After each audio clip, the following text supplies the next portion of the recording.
Social மீடியாவை திறந்தோடனே உன் பேர் மெல்ல நான் சொன்னதும் என் வீட்டு ரோஜாக்கள் அப்படின்ற உங்களுடைய சூப்பரா பாருங்களே ப்ரோ. So, உங்களுடைய பாட்டு தான் 8 திக்கும் முழிச்சுக்கிட்டு இருக்கு.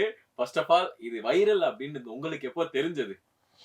அது ஒரு 10 ஹவர்ஸ் அப்புறமாவே வந்து வீடியோவுடைய வியூஸ் நிறையா போக போக நான் தெரிஞ்சுக்கிட்டேன். பரவாயில்ல, மக்கள் நிறைய பேர் பார்க்குறாங்களே, இந்த வீடியோ இப்படி பார்க்குறாங்க அப்படின்னு நான் யோசிச்சேன். நான் இந்த வீடியோ எப்படி முதல்ல வெளியே வந்தது, எவ்வளோ பார்க்குறாங்கன்னு பார்த்தேன். அப்புறம் பார்த்தா அந்த 1 டேலே வந்து அது வந்து almost like close to 1 million வந்துருச்சு. 2 டேஸில் 1 டேஸில் 1 டேலே வந்துருச்சு.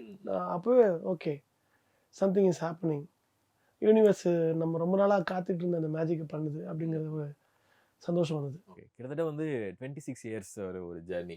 அது வந்து இப்போ உங்களுக்கு மக்கள் வந்து ஏய் இவர் இந்த பாட்டு பாடியிருக்காரா அப்படின்னு சொல்லிட்டு ரெகக்னைஸ் பண்ற ஒரு விஷயம் இருக்குல்ல, அது ரொம்ப ஒரு பாசிட்டிவான ஒரு விஷயம். அது இப்போ உங்களுக்கு கிடைக்கிறது, சிங்கர் சத்யனுக்கு இப்போ அது வந்து மக்கள் தேடுறது எப்படி இருக்கு? இப்போ எல்லா ஆர்டிஸ்ட்டுக்குமே உண்டான தேவைப்படுற ஒரே ஒரு விஷயம் ரெகக்னிஷன் தான். It's not about money. நம்ம பாடும்போது எதிர்க்க உட்காந்து கை தட்டினாலே ஹாப்பி ஆகிடுவோம் நம்ம.